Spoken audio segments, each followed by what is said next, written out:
There was a couple of other news things that I know some people want to talk about, and my brain has completely disappeared.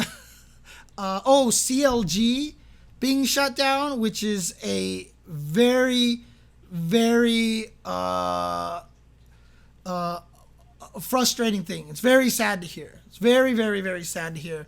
So Mike Lee says Justin ran modern controls and got a 60-game win streak. Did it feel like it was easier for him? Because Justin can get a 60-game win streak with regular controls, right? The question is, did it feel cheap to him? Did it feel cheap to Justin? But CLG closing is definitely a shame. But again, I mean, my skeptical self is just going to be stay winning, esports. Esports, again, the bubble is bursting. It really is, and it has been bursting for years. Right? Esports was never the glorious thing that they painted it out to be. They found a way to present esports as this is the next big thing, just like X Games did. They presented it as this next big thing that this is what everybody's going to go crazy about. And it was never true in the first place. Right? It just never was. But that's how they presented it. CLG got purchased and is now being shut down, or that's the rumors. Like CLG run it back that they're running this Thursday. They're claiming as perhaps the last one. But they've somehow convinced investors that esports was going to be the next big thing. Everyone invested it, and they told everybody, look how much money we're making. And then MLG was like, look at us, look at our crazy production value, and here's all these, venture capitalists giving us all this money, and they never paid any of them back. So all those investors lost all their money, and when Activision bought MLG, the majority of the money was to pay the debt that MLG owed. And now MLG is gone. So again, we're still trying to figure out how to make esports work. But the way to make esports work is not to tell everybody how much money how much money we make when we don't actually make that much money.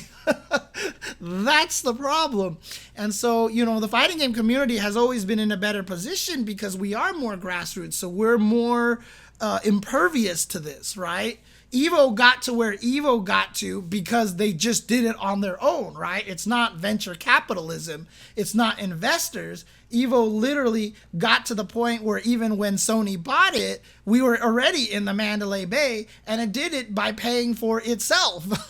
Evo was paying for itself. It wasn't investors, right? And so the fighting game community has this ability to be able to the FGC has had the ability to maintain this. So even though CLG goes away, and we had a lot of wonderful players, on their team sponsored by them, and they were running all sorts of events, this will not affect the FGC. The FGC will continue to grow because nobody can take Evo away from us. Nobody can take Combo Breaker away from us. No one can take CEO away from us. All of those things exist independently of investors. It just exists. Jabali is running it. Rick is running it. And, they are running these events on a very, very minimal profit. Yeah, exactly. So you see so many messages when TOs like Jabali say, I don't make any money on CEO, reply with, why don't you spend more money on stuff we want? It's just, they don't understand. So some TOs do make money, but it's like, oh my God, yay. This allows me to buy a few delicious meals to make up for the 6 months of complete hard work and wrangling and organization that I get to do. Yay! Sure, the event might actually make a few $1,000s, but then if you actually compare that to the amount of time they spent working on the event, that is not a livable wage, okay? So Evo was most assuredly making enough so that someone like Wizard could survive off of a living wage. But again, a lot of events aren't doing that. Evo is the biggest event, and a lot of the events that are doing that, they're not making enough for livable wages, honestly. So the fact that CLG is closing, again, it's not me being like, ha, told you so, suck it, CLG. That sucks. Obviously, it's very sad, but again, it's kind of you are making the bed you're sleeping in. It's the meme of, you know, shooting the guy in the chair and being like, who would do such a thing? You know, like we built this environment. We already lied to people that esports was this upcoming multi-billion-dollar industry with no support to back this up. Right? We had nothing to actually show that this was the case except for promise, and everybody trying to get in on the next big thing bought into it, and it's really unfortunate. Fortunately, the FGC is largely impervious to this. The bubble is breaking, but that will make a stronger esports scene in the end. So again, if we get to the point where it's not false promises and snake oil, and that people see what the real potential is, especially for the fighting game community, because fighting game community is very grassroots and very, very easy to watch. And it's a scene that will have the ability to, you know, especially with Street Fighter 6 coming out and Tekken 8 coming out, I think it's going to be a good scene to invest in. But again, we are also very self-sufficient, and that makes us a very, very strong scene to invest in, honestly. No, Mike Ross didn't lie to anybody. I mean, it's something that Mike and I have talked about many times. I've been saying this for years. It's the reason why I didn't want the FGC to join MLG like 10 years ago when they tried to get into the FGC, and I was really, really adamantly against it. Like that was back when I was definitely way more like, yeah, like, you know, very, very opinionated and very, you know, one-side-minded. But one of the things I was very one-side-minded was fuck MLG. I don't want them anywhere near the fighting game community, you know, kind of thing like that. And I mean, I don't want to say I was right, but I was right in the end. And I think the fighting game community is better off having not gone that route in a way. So again, it's a very tough thing. It's a very, very, very tough thing to handle, right? This whole situation, you know, is unfortunate that CLG is closing down, but the FGC will stay strong, and we'll have to keep finding the opportunities where we can. But the key is always going to be viewership. The key is always going to be viewership. No esport, no sport, nothing goes anywhere without the audience. The audience is the key thing. Why do you think when I talk about fighting games, I talk about presentation so goddamn much, right? How I kept saying Street Fighter V is one of the worst presentation fighting games in a long time. Tekken 7 really upped the presentation, etc., etc. Why do you think I sit here and talk about like why fighting games are kind of stuck in the past? We need to improve our presentation. Why is it when fighters get into the corner that we fight in the corner over here on the screen and leave 80% of the screen completely empty and useless to viewers, right? Why don't we shift the screen a little bit more in, draw walls and bring them in there? Why is it that when DNF Duel, you land the super a million times, we only have one camera angle for the super? You don't have to animate a completely new super, but give us like 7 different camera angles that are randomly chosen when you land the super. So it's not the same thing every single time, right? There's so many things that we are stuck in when it comes to fighting games that we need to relook at and improve for presentation. And a lot of people just aren't thinking about that. But presentation is the absolutely most important thing. You know, having punish on the screen. I had blowback from Tekken players being like, we don't want combo counters. We don't want punish. We don't want these kind of things showing up on our screen. But it helps the viewers, right? Even if there's just only a spectator mode that brings it up, that it's not there for other people or something, the people that play or whatever.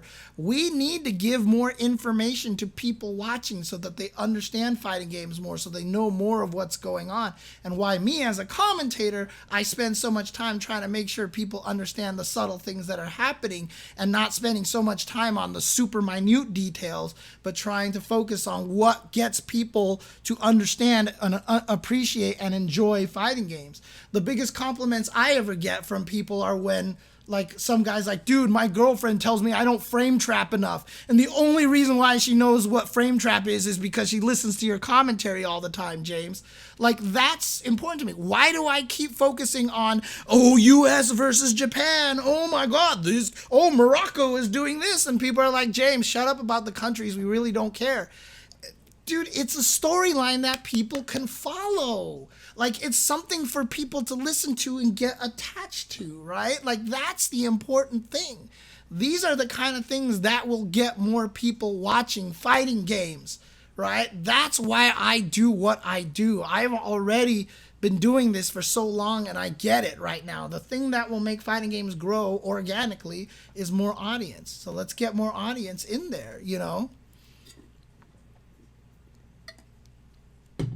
Anyways. Yeah, dude, I've said that. I was talking to a fighting game developer who was like, I was complaining about their game because I said it wasn't flashy enough and that the sound effects weren't very good and everything. And they're like, but, you know, you look at a game like Marvel 3 and there's just colors and explosions and all this stuff everywhere and it's horrible. And I was like, are you kidding?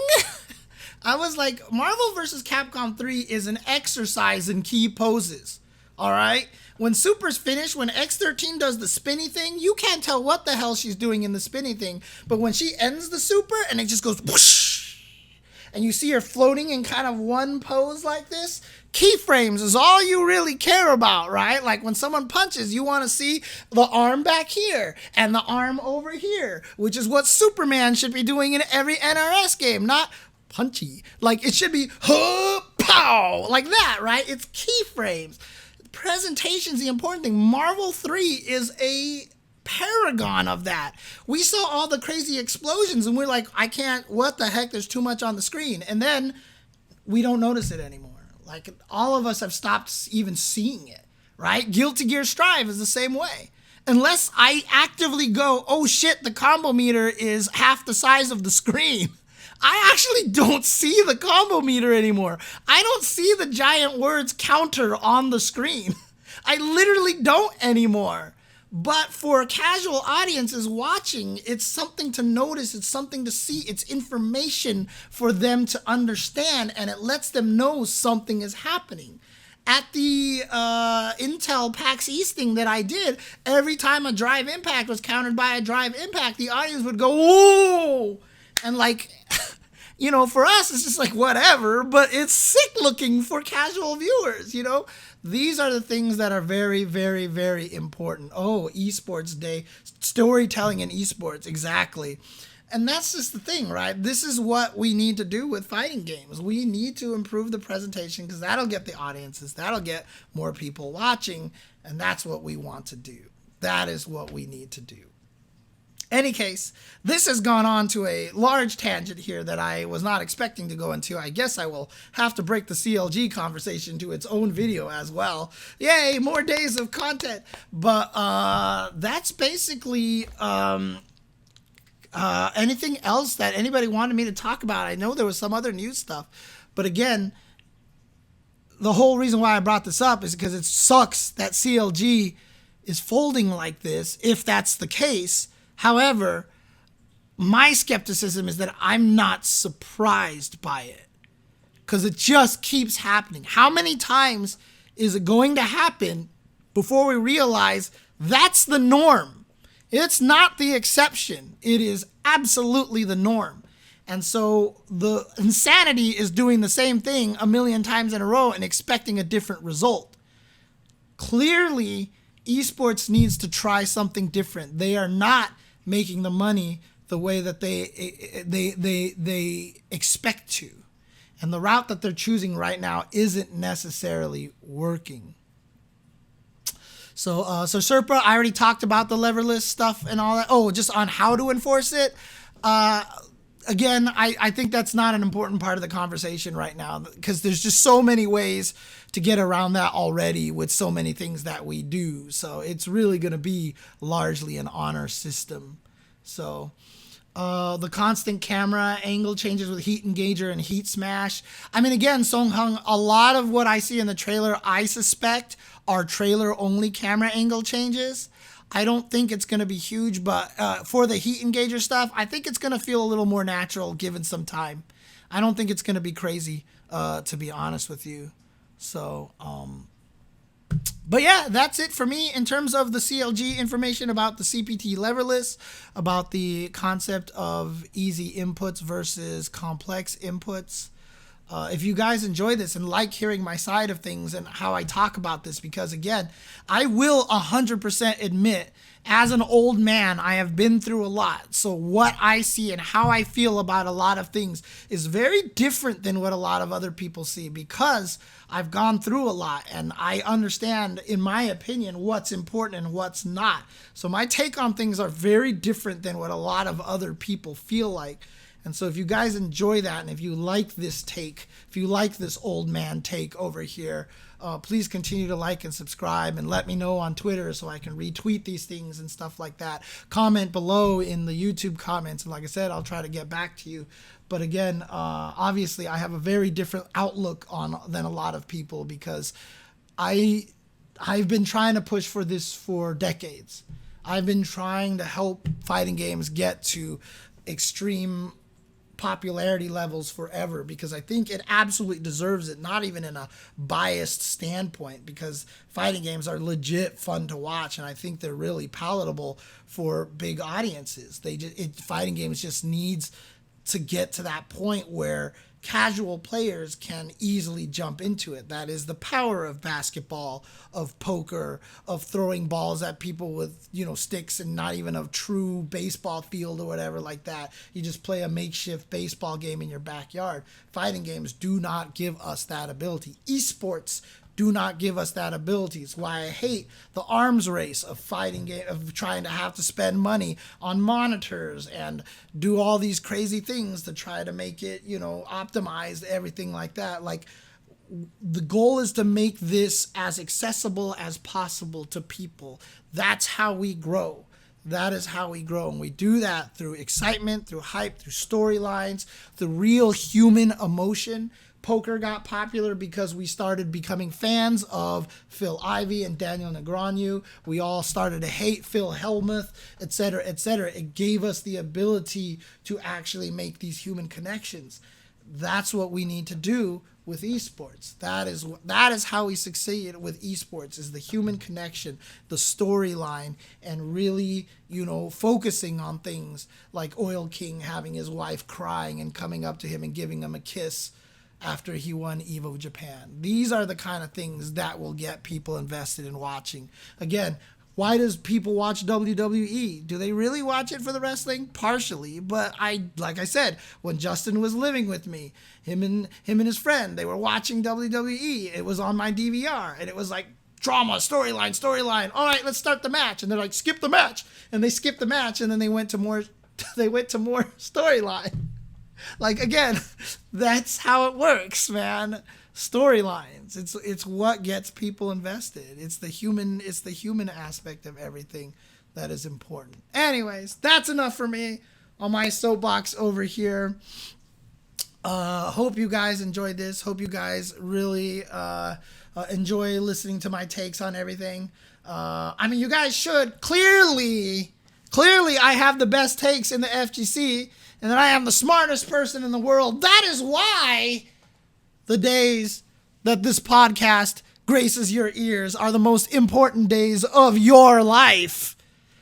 But for me, it was Tuesday.